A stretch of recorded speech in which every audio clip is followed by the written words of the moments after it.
Ripon Rabbit Hole is a community-driven radio. At times the community comments may reveal prejudices and other beliefs that we or our sponsors do not condone. Views or opinions expressed by the community, callers, or guests, are those of the individual speaking and do not represent the views or opinions of this site. Ripon Common Sense content is intended for mature audiences only. Enjoy. Multiverse broadcasting system initiated.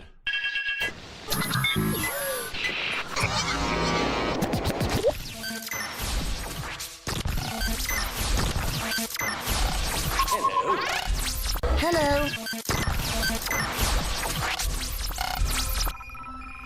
Introducing Lasers. Multiverse connection established. Lasers. Hello. Multiverse connection secure. This station is now the ultimate power in the universe. This is My Life DIY, and hi, this is JoJo. Hi, my name is Ash. Hey everybody, it's AJ the Ripon Rabbit. This is Cynthia Sue Larson. This is your man Meta, aka Propagate This Light. And you're now listening to Dark Wolf's Den. The Dark Wolf's Den Show on Ripon Common Sense Radio.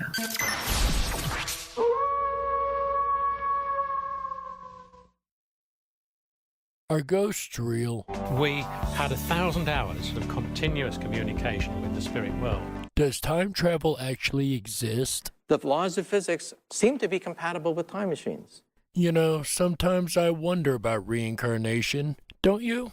A 4-year-old boy in Adelaide, Australia, has told his parents that he used to be Britain's Princess Diana. What would happen if the world found out that aliens were real? I didn't say disclosure would be easy, but what is the alternative? To establish a space force as the 6th branch of the armed forces. We have so many questions and yet so little time, so to have you here, the pleasure is all mine. Coming to you from a secret mountain cave hidden deep within the Idaho wilderness.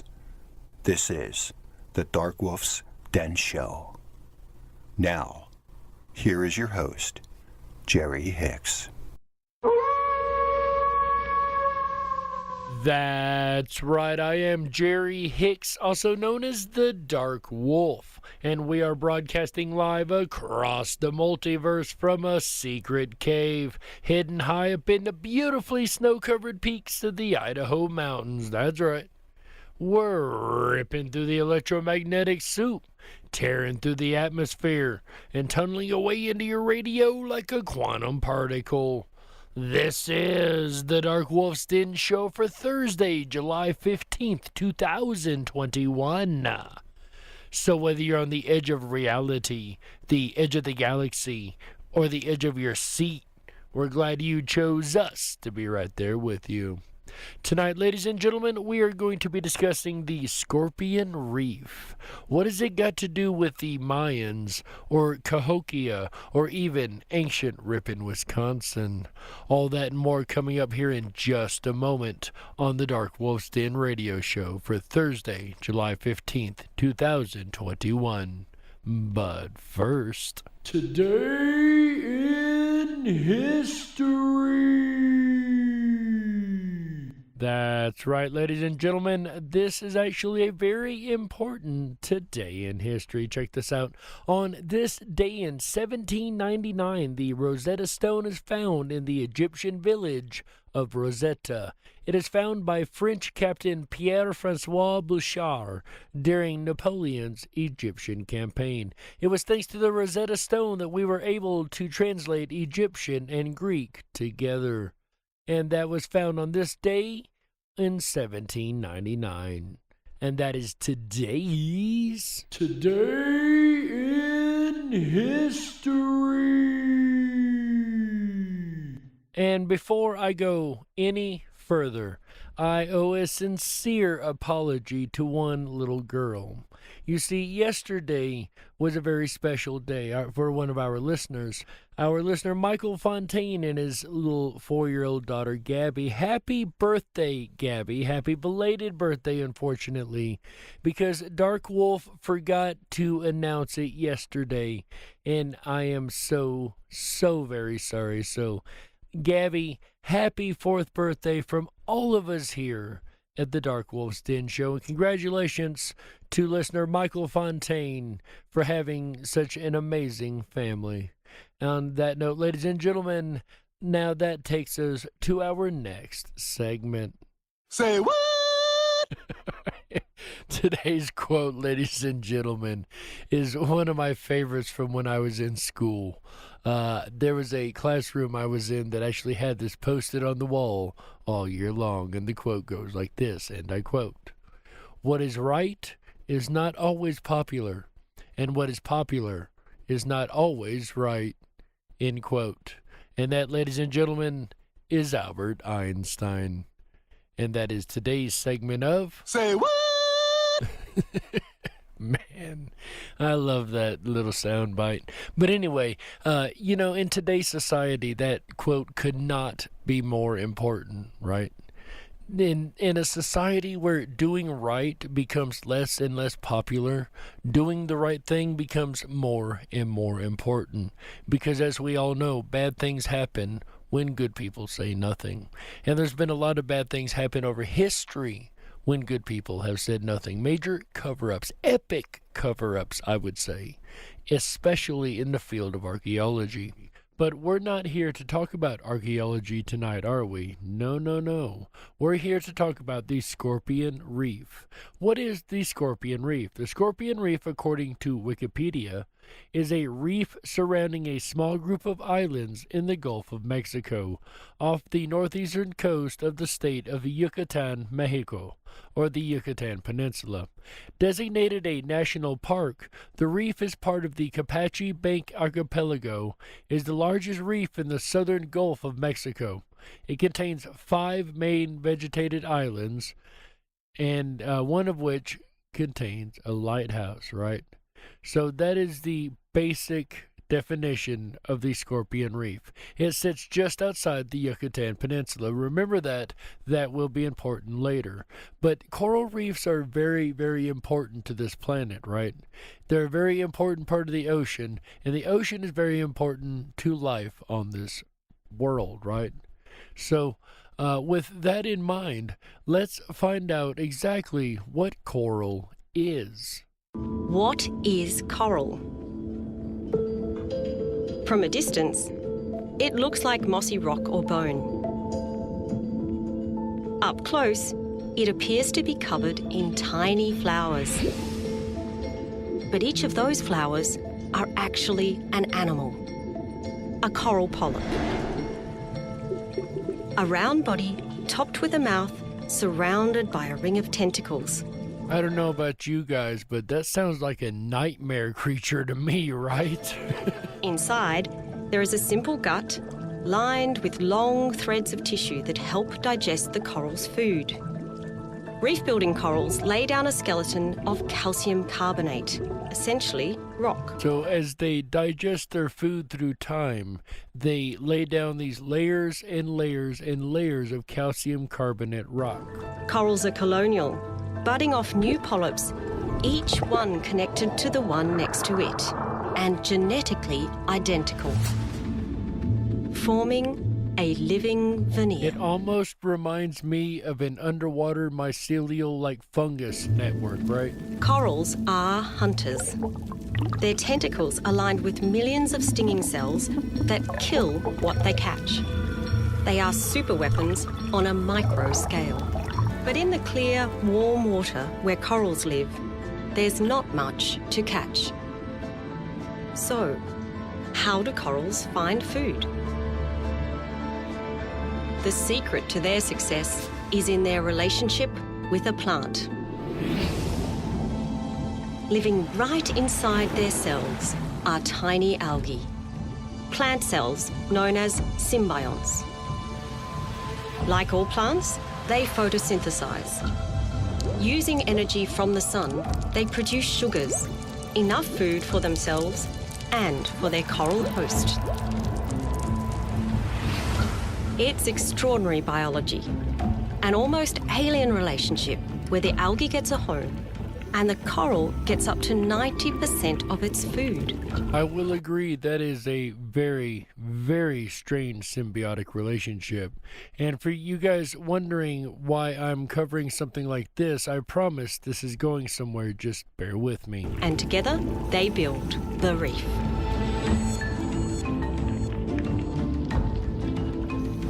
But because of warming oceans, there's been a massive breakdown in this crucial relationship. And the reef as we know it is disappearing. And it's no question, it's no argument that the reefs of the world are having issues. We know that some of them are turning white. We know that some of them are dying off. We know this for a fact. That's not even arguable, right? That is a well-known, well-established fact. However, there are some people who are working to try to resolve this issue in a very intriguing way. Artificial reefs have been around for some time. With so many coral reefs dying throughout the world, artificial reefs are a nice alternative to help rebuild these dying reefs. Artificial reefs are great because they provide a hard surface for algae and various invertebrates can attach easily. This helps provide an intricate structure along with food for various sea life. They attract divers and, most importantly, create a home for sea creatures. These artificial reefs are absolutely beautiful. You can find them all over the ocean floors and even in such places like Lake Erie. So now we know that you can sink man-made objects and reefs will build around them. And there's been a number of objects that have been sank, from submarines to boats like Navy ships to full statue gardens that have been sank in order to create coral reefs. And that's a really, really neat idea, right? To try to save the planet, to try to drop our own stuff in there, and instead of waste, it's actually doing something good, right? But I told you, bear with me, we're going somewhere with this. There's something really interesting about the Scorpion Reef.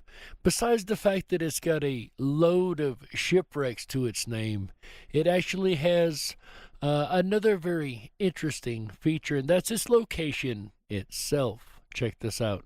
It is coordinated, or the coordinates on the map is 22 degrees north and 89 degrees west. Now, that 89 degrees is very important. It's 89.4 degrees to be exact.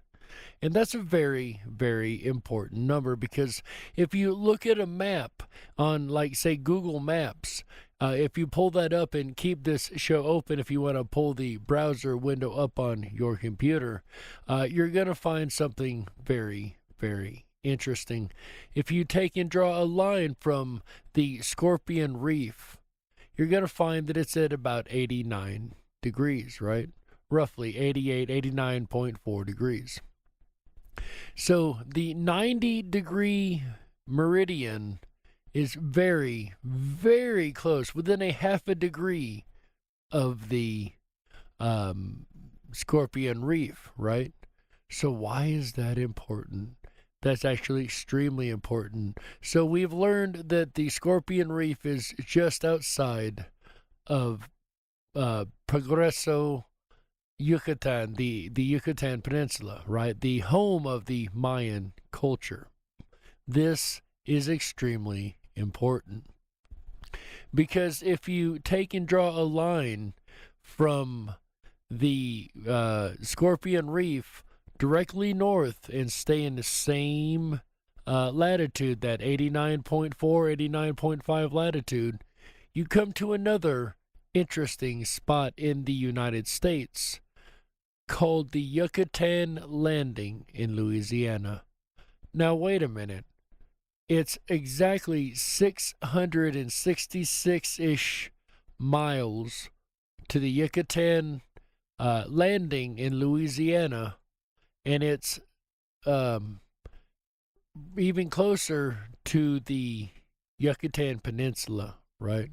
It's within 100 miles of the Yucatan Peninsula. It's on the exact same latitude. Well, what else do we know is on the 90-degree latitude? Well, we know that the Cahokian culture was on the 90-degree latitude. If we follow this line on north, you're going to be amazed where we end up. If we continue to follow this line up from the Scorpion Reef, and we continue to head north from the Yucatan Landing on up through Mississippi, we find ourselves at the edge of Tennessee, right there, that 90-degree marker. Once again, we're within a half a degree of the 90-degree marker. And as we continue on up, we find ourselves going into Wisconsin. But where at in Wisconsin? Well, wouldn't you know, we land directly in Ripon, Wisconsin. Oh, how interesting is that? That if I draw a direct line north from Scorpion Reef, north, directly north, I end up in Ripon, Wisconsin. I end up directly in this line of the Mississippian culture. Now, isn't that interesting? That I have now connected both the Mayans, the Scorpion Reef, the Yucatan Landing in Louisiana, the Cahokian tribe, and Ripon, Wisconsin. All of these lie on the same meridian, right? Within 2 degrees of the 90-degree meridian. Now, that is pretty close. It's not 100% spot on. I will give you that. I will absolutely give you that. But how interesting that we find ourselves across Cahokia, across ancient Aztlan, across Ripon, Wisconsin. We find ourselves in the same meridian, the same degree of separation. 2 degrees north, 2 degrees east or 2 degrees west. You know, between 92 and 88 degrees latitude, you find some really, really intriguing stuff. As a matter of fact, the Mayans may be connected to ancient Cahokia and ancient Ripon by more than just the Acorreinus Reef, right? The Scorpion Reef. It may have a full cultural connection to the Mayan culture all the way up in Wisconsin. That's right. See, in archaeology, there has been a large debate over the years over the actual nature of the people that lived in the Americas at the time prior to Native Americans, and of course prior to Europeans ever being here, but prior to what the European history will tell you about the Native Americans. There's been a lot of evidence uncovered recently to suggest that all of that is absolutely wrong. As a matter of fact, the fact that it's on the same meridian as this Mayan area, and the Yucatan name is used both in the North America and the Yucatan Peninsula, of course, is also a very intriguing fact, right? There's a lot of intriguing facts here, and there's even more to connect both Ripon, Wisconsin, and all of the ancient mound builders to the Mayan civilization all the way across the ocean, or the Gulf of Mexico. Now, of course, regular archaeologists say that this is absolutely untrue, that there's no evidence that the Mayans could be connected in any way to the North American civilizations. However, there is actually a lot of evidence that these scientists and archaeologists have chosen once again to ignore. Is anybody surprised by this? If so, please raise your hand.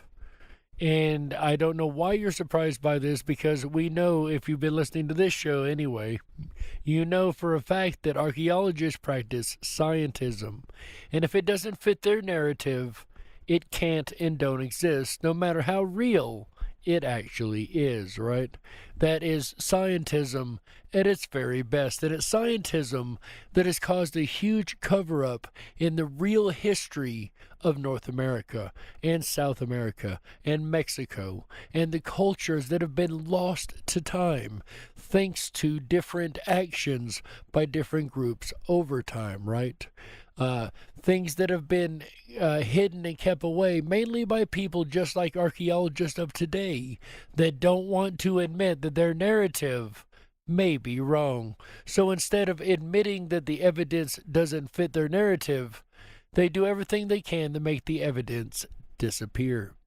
And as we continue to carry on in our discussion, and this may become another series all unto itself, we're going to find that the ancient mound builders were quite a advanced culture, a culture that archaeologists have failed to recognize for what they are.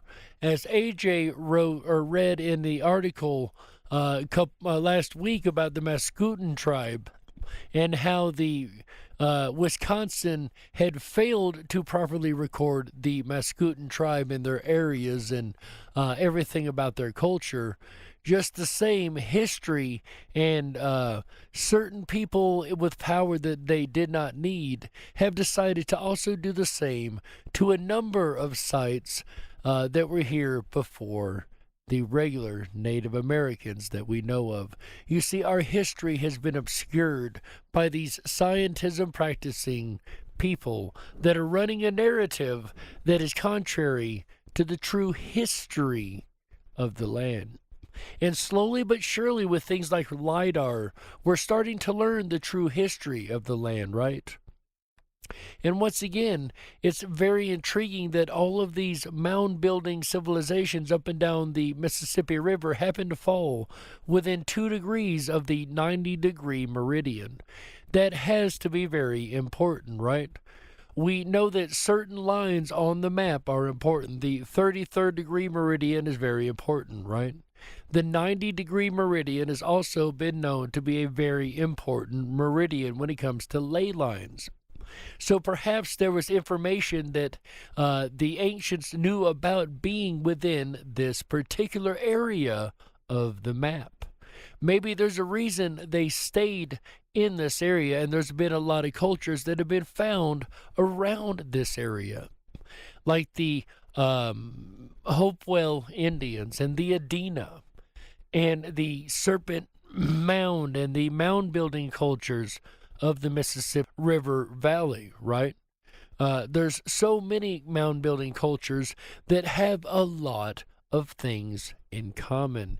And once again, we're going to get deeper into those commonalities once we get into the second half of the show, which is coming up here in just a couple minutes. But what do you guys think so far? We have been able to connect the Scorpion Reef, which seems on its own absolutely innocuous in just another coral reef, but its location is absolutely vital to the investigation on which we were about to undertake, because we're about to investigate the idea that the Mayan civilization were not only trading with and connected to the civilizations that were on the Mississippi River at the time, and the Mississippian and Hopewell and Adena and Serpent Mound Indian cultures, right? I believe the Serpent Mound is the Hopewell, by the way. I do believe that is. And remember, these were named just by the people that found them, right? It's not like they were named after an actual Indian tribe, the Hopewell Indians or something. You would think they were, but they were found because it was found on that person's land. So they named it the Hopewell tribe, right? The Hopewell Nation, because it was found on some guy's land whose name was Hopewell, I do believe. But anyway, moving along, it goes to show once again how they try to obscure the real history of things. And archaeologists have their dating all wrong. as we've learned with from AJ the Ripon Rabbit about the Stegosaurus bones that have been found to have been interacted with by humans. And as we get into the second half, we're going to find that there were actually some artifacts from this area that are also connected directly to the Hopewell and the Adena nations, and also have dinosaurs. That's right, ladies and gentlemen, we're going to bring back up the dinosaurs, because I really do believe man and dinosaur existed together on the North American continent at one time. And I believe that there's evidence to suggest that's the case. And I'm going to repeat it one more time. We're going to get deeply into the actual evidence to back my claims here in just a little bit. But ladies and gentlemen, my name is Jerry Hicks, also known as the Dark Wolf. And you're listening to the Dark Wolf's Den radio show exclusively on Ripon Common Sense Radio Network, the Ripon Rabbit Hole. We have to go ahead and take a network break right here, ladies and gentlemen, and we'll be right back with the second half of the Dark Wolf's Den show after these messages. Don't you touch that dial. That's right. We gotta stoke the fires and run off the men in black. Don't touch that dial. We'll be right back. Oh yeah, on a Thursday night, Jerry Hicks, Dark Wolf's Den radio show, exploring Scorpion Reef. Hi everyone, it's AJ the Ripon Rabbit. Are you enjoying the show? I know I am. If you are and you haven't done so already, please make sure to thumb up that video, hit that subscribe button, and ring that bell. You'll get our notifications every time we go live. We're here every Wednesday, Thursday, Friday, Saturday, and Sunday nights, bringing you the very best of Common Sense Radio, the Ripon Rabbit Hole. I'll return again tomorrow night, Friday, July 16th. Can you believe it? I don't know where time goes. I really don't. All of a sudden, it just evaporates like water. It'll be gone before you know it. Tomorrow night, Friday, July 16th. Join me at 7 p.m. Pacific. Trade ya? We're going to dive deep down and explore the fascinating rabbit hole of barter and trade. Is there an art to trading stuff? More important, is there an art to trading your stuff? And tomorrow night is kind of going to be like show and tell. So bring something with you to the broadcast tomorrow night that you would be willing to trade for something. We don't know yet exactly what we're going to trade it for, but we're going to find out tomorrow night, Friday, July 16th, 2021. Then Saturday night, come along with me and explore the world of travelers, a fascinating rabbit hole. Perhaps some of the travelers we're going to speak about are not of this world. It's going to be a great night, Saturday, July 17th. Starts at 7 p.m. Pacific, 10/9 Central. All shows start at 7 p.m. Pacific, 10/9 Central, right here on the RipandRabbitHole.com. Then we'll end out the weekend right together Sunday night, July 18th, with a look at insanity. Are you insane? Are you certifiably insane? If so, what are you going to do about it? If not, do you know somebody who is? We're going to dive through the rabbit hole and explore the world of insanity together. Sometimes in 2021, I feel a little bit insane, and that perhaps is insanity. We're going to end out the weekend right together with you Sunday night, July 18th. Again, 7 p.m. Pacific, 10/9 Central. If you haven't done so already, please hop on over to our website. That's RiponRabbithole.com. There you can join our exclusive Backstage Pass. It's absolutely free to sign up for. It's going to give you unfiltered access down the rabbit hole to where the conversation continues after the show. Jerry Hicks and the Dark Wolf's Den has a group over there, as well as a lot of others. We'll return now to Jerry and the Dark Wolf's Den radio show for Thursday, July 15th, 2021. You're listening to the Ripon Common Sense Radio Network. Reestablishing multiverse connection.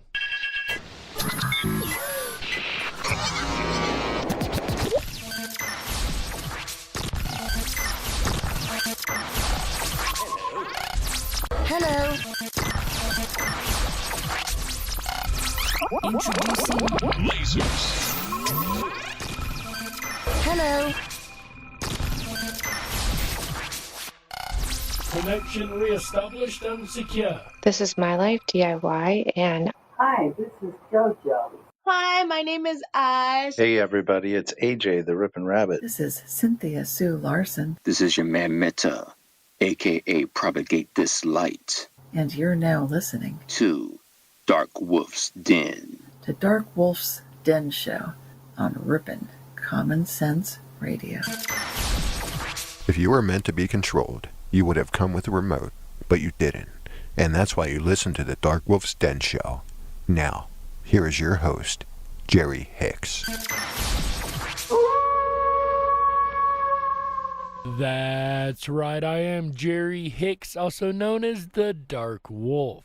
And welcome back to the second half of the Dark Wolf's Den Show for Thursday, July 15th, 2021. So whether you're on the edge of reality, the edge of the galaxy, or the edge of your seat, we're glad you chose us to be right there with you. Ladies and gentlemen, tonight we are discussing the mystery of the Scorpion Reef, because as we've learned, the Scorpion Reef is actually just a place marker for a much, much bigger story, right? The story of the Mississippian culture and the Mayans, and how those two actually may be directly connected. And in the first half, I've made a lot of pretty wild claims. But let's look at some evidence that I've found, and it might be able to tie all this back together and prove that the Mayans very well could have been the Mississippian mound builder culture. Check this out. I found an article that says, hints on the lower Mississippi. Genealogy and history buffs in Louisiana have, and remember, the Louisiana is where the Yucatan landing is, right? Have long struggled on how local bayous came by their name. For instance, Bayou Manchac is one of these bayous. To a student of indigenous language, it's hard to swallow the common lore that Manchac is a messed up version of a Choctaw word. To anyone who knows the language, that just isn't true. However, to anyone who's living in and writing about Yucatan, there's another quite obvious possibility. Consider this. The word bayou, B-A-Y-O-U, is spoken several different ways in Louisiana, depending on location. The two most common pronunciations are bayou, like B-I-Y-A-H, and bayou, B-I-U. Now say Valladolid. Vala can be pronounced with a B. In Spanish, as you know, it now becomes Baya, right? So what about Manchac? How about Man, the eastern face, and Chac of the Mayan rain god Chac? Bayou Manchac connects the Mississippi River with the Amite River, which just happens to lie to the east of the Mississippi. Proof? Not exactly, but it makes far more sense than attempting to disfigure the Choctaw language to wring out the word Manchac. With this little bit of tidbit in mind, let us continue. The Cthulhu Parish, Louisiana. Although Harrisburg is the parish seat, there aren't many businesses there. There's a feed store, a bank, a gas station, but the people who live there have to go to the next town for groceries or anything else. The next town is Jonesville, the location of the Troy Earthworks, where the stamp of Yucatan can easily be seen by anyone who's ever lived there. Moving up the Mississippi River from Jonesville, we come to a number of false rivers that were once part of the Mississippi River and were cut off when the river changed course.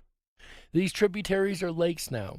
One is called Yucatan Lake, and there's a little unincorporated town there called Yucatan Landing, which we spoke of in the first half. It is easily identified on the map. You can see it on the banner photo of the article that I'm reading, but of course this is radio, so no one gets to see a photo, right? But in all seriousness, if you draw that line straight up to Yucatan and straight down south, you're going to run right in to Scorpion Reef, right? and right into the Yucatan Peninsula and the Mayan culture. But let us not get too far ahead of ourselves. This article continues. Not far away on Bayou Macon, we come to Poverty Point, the largest city in the region and now a World Heritage Site. Poverty Point was built between 1700 BC and 1100 BC. There was a lot going on around the rest of the world at that time. In Egypt, Queen Nefertiti and the boy pharaoh Tutankhamun ruled. In Britain, Stonehenge was just being finished. In China, the Shang dynasty was flourishing, and in Mexico, the Olmec were rising to power. Another one of those mysterious and lost ancient civilizations that we know very little about, the Olmecs. And in India, the Rig Veda, the oldest of Hinduism's sacred books, was still being written. The people of Poverty Point were not farmers. They were hunter-gatherers who had settled into life in one of the largest cities in the entire region. They were also mound builders, which is another name for pyramids with flat tops that were covered over with dirt. And it's amazing to me how close the pyramids in the Yucatan Peninsula, like the step pyramids, and the mounds that you find across the Mississippian culture, they're so very much alike, as if one is an earlier version of the other. Since there was no stone in the area, they imported rocks from as far away as Iowa to the north and the Appalachian Mountains to the east. I almost read the same sentence twice. The placement of the mounds shows that these people, too, had intimate knowledge of astronomy. As we know, when we look at the Cahokian mounds, for instance, we have the chieftain's mounds as well as the princess mound, and all of them are facing certain directions. And they line up specifically with the solstice and the equinoxes, right? Cahokia, across the Mississippi River from modern St. Louis, was the largest Native American city north of pre-Columbian Mexico. It, too, is a World Heritage Site, and few have lived in Yucatan can look at the mounds, flat-top pyramids, without a spark of recognition. Like I said a moment ago, it's like an earlier version of what would later be the step pyramids in the Yucatan Peninsula. There's evidence of both Maya traders and religious men found in Cahokia, so we know they were there. How much influence had each culture had on the other is still a matter of debate. From the Wisconsinology website about ancient Wisconsin, quote, there were more burial and effigy mounds in Wisconsin than any other part of North America in 1877. A plow horse accidentally broke through the top of an early period, maybe 200 BC to 300 BC, mound at Henshell in Sheboygan County. When the farmer and his neighbors investigated, they found 50 skeletons sitting in a circle facing the center of the mound. A large marine shell from the Gulf Coast was on the floor in the middle of the group. You see, back then the rivers were highways. The trade route from what is now the Gulf side of Mexico to Wisconsin was a relatively routine thing. Seashells from the Yucatan are a fairly common find in the soil of the Badger State. Always keep an eye out, because there's no telling what may lie beneath your feet. Whatever the truth in the matter, there's no denying the Mayans were accomplished travelers and traders. And my idea is that the Mayans weren't just trading with the Mississippian culture. I think they've got that absolutely wrong. I think the Mayans were the Mississippian mound building culture. And if we take a look at the way the cities were laid out, here's a find that I personally made while doing the research for this larger topic. If you look at the layout of the cities, if you start in Wisconsin area and in the northern area, there's a general layout for the city, and as it moves down the Mississippi, this layout becomes more and more defined. It's less wobbly, more squared out. It's, I don't know how to explain this. It's a very specific shape and design. And what I did is I started grabbing the different evidences that I could find of these mound builders and drawing their cities out as best I can based on the archaeological finds. And I am absolutely astonished that this pattern holds from the very top in Wisconsin all the way down into the Yucatan Peninsula. And when you get to places like Teotihuacan and Chichen Itza and things like that, the layouts of the cities between those two are almost identical, but between those and the layouts all the way up the Mississippi River, now those layouts are so identical that it's disturbing. So you couple the evolution of the city's layout and planning along with the evolution of the buildings themselves. And there's a lot of evidence to suggest that whoever ended up as the Mayans in the Yucatan Peninsula actually started out much more northern than North America. I would argue that possibly the Vikings even came down into what is early North America and started mating with whatever peoples may have been there at the time, or may have just started mating themselves in the area. However, that doesn't work because of the skin and hair color of some of the peoples. So perhaps they ran into another group of people, the Vikings did, when they reached North America, a group that was very well established in already here, a group that has now been lost to time. Perhaps the same group that is the Adena and the Hopewell Indian culture and the Mississippian cultures, all up and down the Mississippi River. I would argue that there are all one and the same. And I would also argue that our evidence lies within the place marker of Scorpion Reef. Because as we know, reefs deposit a calcium carbonate deposit underneath them as they grow. Being the oldest reef in North America, in the Gulf of Mexico, the largest also in the Gulf of Mexico. Could it be argued that the ships that the peoples used to get from the Mississippian culture down to the Mayans, perhaps they scrapped the ships when they got there, and that is what's up underneath the Scorpion Reef? Perhaps that's what has made the Scorpion Reef as big and as old as it is. Or perhaps they used it for a defensive area, right? That would be a great defensive area. I don't know. What do you guys think? Do you think that perhaps the Hopewell, the Adena, the entire Mississippian culture could have been the Mayan culture itself today? Do you think there's an interesting reason why the Yucatan landing is in the United States and it is exactly due north of the Yucatan Peninsula?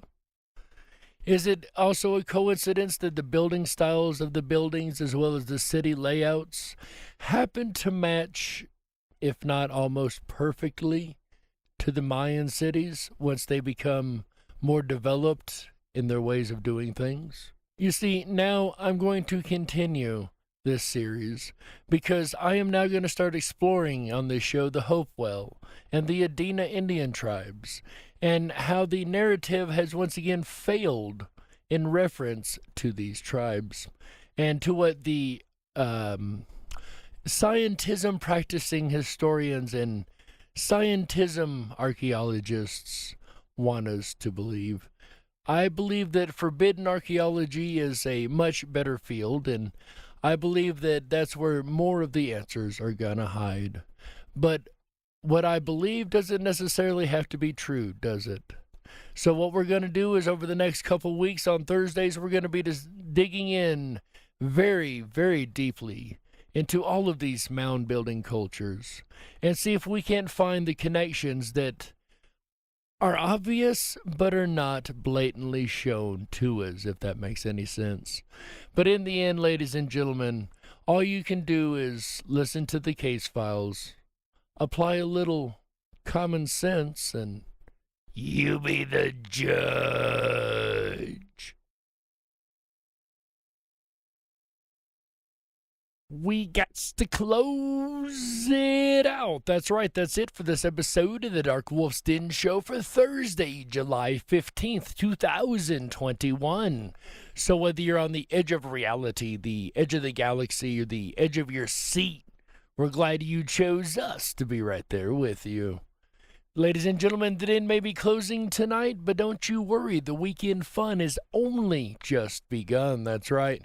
Make sure you come back tomorrow, Friday, July 16th, 2021, 7 p.m. Pacific, 10/9 Central. All shows here on the network start at 7 p.m. Pacific, 10/9 Central, by the way. But make sure you come back tomorrow night for our buddy AJ the Ripon Rabbit and the Ripon Rabbit Hole live show. That's right. AJ takes over the airwaves the rest of the weekend, around the weekend outright. That's right. On Friday, he's going to be talking about trading. Make sure you bring your barter items. You remember barter at a time when the Mississippian culture was going, and the Mayans and all that we've talked about all night. Remember, they used a barter system. They didn't have money as we know money to be. And the barter system is one of many ways of trade, right? It, like I said last night, reminds me of the story of the guy that traded from a bottle cap up to a house, right? If you have enough people that are willing, you can trade for anything, right? AJ's going to be talking about it on Friday, July 16th, 2021, 7 p.m. Pacific, 10/9 Central, right here on Ripon Common Sense Radio Network. Then on Saturday, July 17th, 2021, 7 p.m. Pacific, 10/9 Central, AJ comes back to the airwaves for another episode of the Ripon Rabbit Hole live show. This time he's going to be talking about travelers. Are we all travelers? I mean, think about it. We don't necessarily have to be traveling in this reality to be traveling realities, right? Perhaps we're interdimensional travelers. Perhaps we're travelers of the mind. AJ is going to be discussing at least one of those options on Saturday, July 16th to July 17th, 2021, 7 p.m. Pacific, 10/9 Central, right here on Ripon Common Sense Radio Network, the Ripon Rabbit Hole. Then on Sunday, July 18th, 2021, 7 p.m. Pacific, 10/9 Central, AJ comes back to round the weekend outright with one final episode of the Ripon Rabbit Hole live show for this week. On Sunday, he's going to be talking about insanity. I'm not crazy. Really, I'm not. But are you? What is the definition of insanity? Are we all insane? Maybe. Maybe not. But you're going to have to tune in Sunday to find out. July 18th, 2021, 7 p.m. Pacific, 10/9 Central, right here on Ripon Common Sense Radio Network, the RiponRabbitHole.com. That's right, ladies and gentlemen. And while you're over at the RiponRabbitHole.com, make sure you check out all the fun stuff we offer over there, because we offer a lot, right? First, you want to make sure you sign up for your Backstage Pass. That's the most important thing. That's going to get you access to both our weekly emails as well as our multitude of functionally enjoyable features on the website, right? Like the Down the Rabbit Hole section. That is our exclusive social media area over there. As well as the 24/7 Backstage Lounge. Of course, as you guys know, that's my favorite hangout. That's where I'll be right after the show, and where a lot of us rabbits like to go and hang out and discuss a variety of topics. It's where the conversation continues, ladies and gentlemen. Down the rabbit hole and in the Backstage Lounge at the RiponRabbitHole.com. That is RiponRabbitHole.com. That's right. Also, while you're there, make sure you check out all the different groups we've got over there. Shout out to Rad Brad. Drop me a line over there on one of my Dark Wolf's Den radio shows on demand over there on the RiponRabbitHole.com. That's right, ladies and gentlemen. If you've missed any episode over the last 2 seasons of the Dark Wolf's Den show, every single episode I do believe is available on demand. That's right.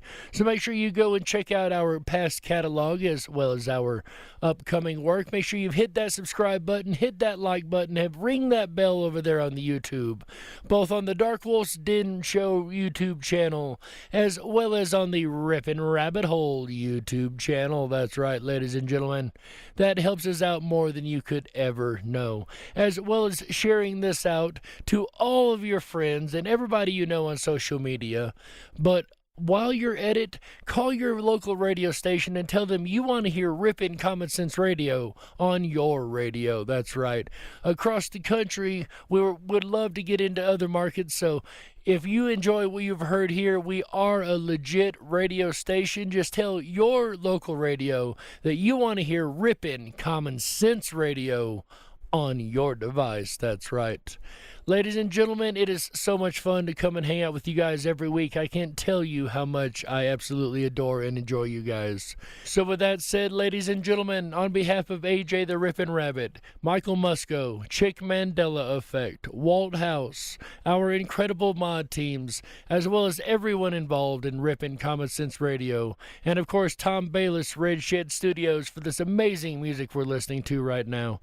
On behalf of all these folks, my name is Jerry Hicks, also known as the Dark Wolf. And remember, until next time, stay awake, but dare to dream. Good night, everybody. How? Yeah. That's right.